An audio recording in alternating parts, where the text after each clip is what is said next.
Amigas e amigos ouvintes, bem-vindas e bem-vindos. Começando o 11º episódio do podcast de Galiano a Parolagem. Conforme sempre explicamos, nós começamos cada episódio com a apresentação de um texto de Eduardo Galeano, autor uruguaio falecido em 2015. E, na sequência, prosseguimos com bate-papo sobre o texto em si, os assuntos e ideias relacionadas.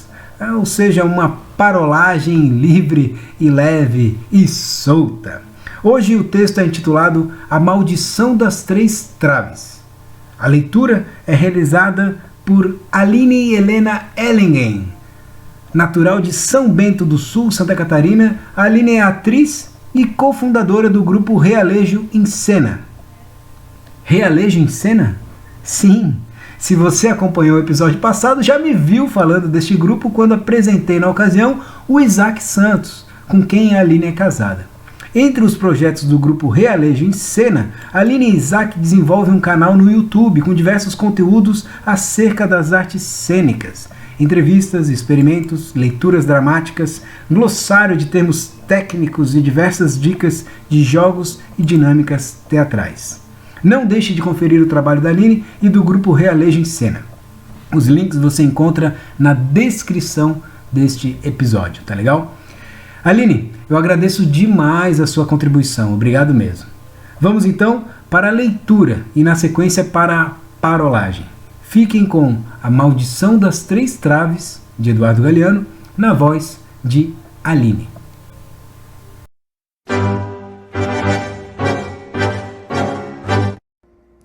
A Maldição das Três Traves. Aquele guarda-metas tinha a cara talhada a machado e com marcas de varíola.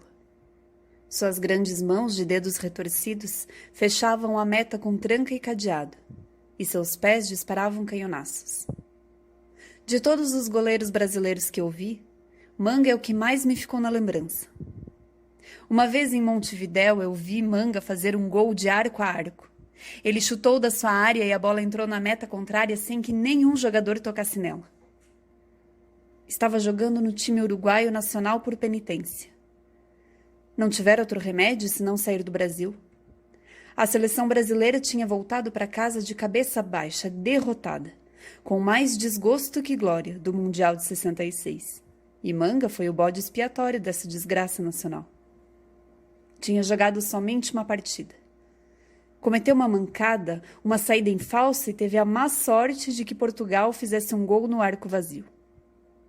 Aquele mau momento foi suficiente para que os erros dos goleiros passassem a ser chamados por muito tempo de mangueiradas.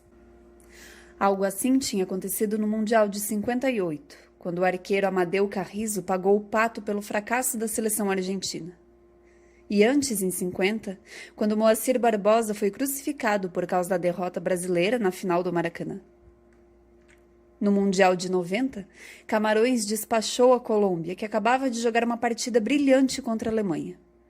O gol decisivo da equipe africana veio de uma saída desastrada do arqueiro René Higuita, que foi até o meio do campo e ali perdeu a bola. As mesmas pessoas que festejavam essas audácias quando davam certo, quiseram devorar Higuita logo que ele voltou à Colômbia. Em 1993, a seleção colombiana, já sem Higuita, esmagou a seleção argentina por 5-0 em Buenos Aires. Aquela humilhação exigia a gritos um culpado, e o culpado tinha que ser, como não, o goleiro. Sérgio Goicoechea pagou a conta dos pratos quebrados. A seleção argentina estava invicta há mais de 30 partidas e todos achavam que Goicoechea era a grande explicação daquela façanha. Mas depois da goleada da Colômbia, o milagroso agarrador de pênaltis deixou de ser São Goico, perdeu seu lugar na seleção e muita gente aconselhou o suicídio.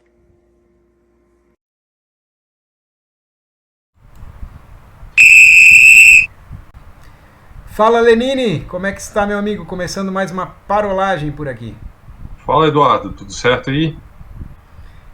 Tudo perfeito, cara. Vamos falar um pouco da maldição das três traves, ou melhor, do papel do goleiro e o quanto ele sofre por conta do desempenho da sua função. O Galeano, falando de goleiro, ele lista aí alguns casos, né, que falhas pontuais causam perdas, né, grandes perdas de título e tudo mais, mas que acaba ecoando por muito tempo entre a torcida, entre o bate-papo, entre a parolagem sobre futebol.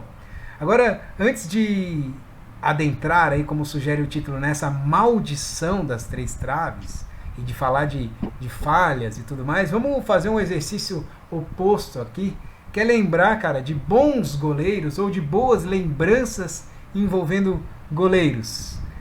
Você tem alguma, Lenine? Tem algum ídolo, algum nome de destaque em relação a essa posição? Goleiro, cara. O Flamengo teve o Raul, né? Que não é da minha época, o goleiro Zico, né? Foi campeão mundial. Teve o Gilmar, que era um ótimo goleiro, né? Aí, atualmente, cara, a gente tem o Diego Alves, né? Teve o Júlio César, né? Mas o Júlio César se tornou um goleiro midiático. Teve o Júlio César na volta dele, né? Sim. Mas ele se torna algo fora do padrão, assim, fora do comum, assim, um baita goleiro lá fora, né? Uhum. Lá fora que ele se torna esse goleiro todo que ele foi. Eu, cara, na memória de goleiros, eu vou poder falar assim, eu vou encher a boca para falar, porque eu acho que o meu time formou, ou ajudou a formar, muitos bons goleiros. Eu sei que você, mais pra frente aqui você vai talvez dar um exemplo, uma exceção a essa regra, mas que também dará pra gente bater um papo e discutir se é realmente uma exceção. Mas tem um lance, cara, que eu estava no estádio e a gente vai fazer o seguinte, ó. Vou tentar trazer aqui um pouco desse cenário. Dia 27 de abril do ano de 2003, o Figueirense, cara, tava jogando a Série A do Campeonato Brasileiro e foi uma temporada que eu acompanhei alguns jogos, ou boa parte dos jogos, no estádio. E eu tô falando de um Figueirense que tinha Sandro Hiroshi, aquele cara que tinha jogado no São Paulo, teve problema com data de nascimento. Deu um gato. Ele deu um gato. Né? Mentiu a idade. Entendi. Isso, foi punido, aí voltou e no Figueirense ele acabou aparecendo, jogou bem, enfim. Mas era um time que tinha William, Léo Macaé, Bilu. E aí no gol teve um cara que ficou bons anos, cara, no Figueirense, que foi o Edson Bastos. Mas em 27 de abril de 2003, então há exatos 17 anos, Figueirense e Ponte Preta jogavam no estádio Orlando Scarpelli e o jogo foi 0-0. Eu assistia na arquibancada, no meio do campo, e no segundo tempo eu resolvi ir para trás do gol, que o Figueirense estava atacando. E aí eu pude assistir do outro lado do campo, cara, uma defesa do Edson Bastos, que na hora, cara, o estádio vibrou, não só por salvar o gol, mas pelo que foi a defesa. E eu lembro de conversar com as pessoas, assim, ao meu redor, assim, e a gente falando, cara, o que foi isso? Foi muito parecido com a defesa do Gordon Banks, famosa defesa do goleiro da seleção da Inglaterra, contra aquela cabeçada que é um tiro que o Pelé dá bem no cantinho e ele cai para fazer a defesa na Copa de 70. Não que eu tenha visto, mas é considerada, digo na época porque eu nem tinha nascido, mas é considerada a defesa do século e muito reprisada. E o movimento que o Edson Bastos faz, cara, é muito parecido. Eu não vou dizer que o atacante da Ponte Preta fez um movimento parecido com o do Pelé, não é esse o ponto, mas a defesa foi buscar no canto baixo, o mesmo canto, o canto direito, cara, um absurdo, assim. E fiquei feliz, assim, porque na hora o pessoal ao meu lado comentando, cara, que foi isso, fui pra casa 0-0, chateado, mas aí a crônica do jogo trouxe isso e trouxe a lembrança. A defesa de Edson Bastos no segundo tempo lembrou o Gordon Banks da Inglaterra, Cara, eu guardei isso por muito tempo. E eu vi muitas defesas do goleiro e era alguém que a gente confiava, como torcedor, confiava bastante, assim, mas muito, era tranquilo. E aí tentei buscar um pouquinho mais a minha memória. E eu lembro, cara, também, e esse eu vou fazer uma menção só porque eu acabei achando o vídeo com as defesas e aí vou deixar o link aqui na descrição do episódio para quem quiser. Que é o goleiro Zete, que era do São Paulo, na Libertadores de 1993. Eu lembro disso por causa do meu irmão São Paulino, torcendo, vibrando um monte, e eu assistindo, era São Paulo e Universidade Católica. Eu não lembrava que tinha sido no Morumbi, acabei descobrindo por causa do tape, do vídeo, e o São Paulo meteu 5-1, também não lembrava do resultado, mas o que eu lembrava é de uma sequência, cara, de 4 tiros, assim, a queima-roupa contra o Zete, e ele vai pegando um tum, tum, tum, e aquela narração do Galvão Bueno, assim, enlouquecedor ali na hora, e eu lembro que eu fiquei com essa imagem, e isso é esse lance. Eu era super novo, tinha 11 anos na época, e depois agora foi um achado assim, pô, realmente, eu acho que eu imaginava, eu lembrava algo um pouquinho maior do que realmente foi, mas é uma série fantástica e vai ficar o link aí para quem quiser acompanhar também. Mas um time começa pelo um bom goleiro, né, cara? O time tem que começar pelo um bom goleiro. Tu falou do Zete, depois que sai o Zete do São Paulo, entra Rogério. Rogério, sim. Né? E fica aí. Eu acho que foi isso, não foi? Eu posso estar enganado, mas eu acho que um substituiu o outro, assim. E o São Paulo sempre teve a segurança no gol. Era o Zete, depois era o Rogério. Clubes que tem goleiros, arqueiros, né, muito bons, já tem meio caminho andado, né? Por mais que esses caras aí tenham até, por conta da maldição, alguns erros grosseiros, assim, né? O Corinthians tem o Cássio, que é um goleiro absurdo, assim, o que o cara já conseguiu fazer, mas volta e meia surge lá uma falha, mas a história do cara é tão grande que são nomes aí, né? O Rogério, o Zete, o Cássio, são nomes que ficam circulando aí na própria seleção brasileira, o que diz bastante, porque se pensarmos em seleção brasileira, eu acho que a gente foi sempre muito bem servido, né, de goleiros, né? Sim. Apesar de alguns deles, tu falou um deles aí, que é muito criticado por falhar em decisões, né?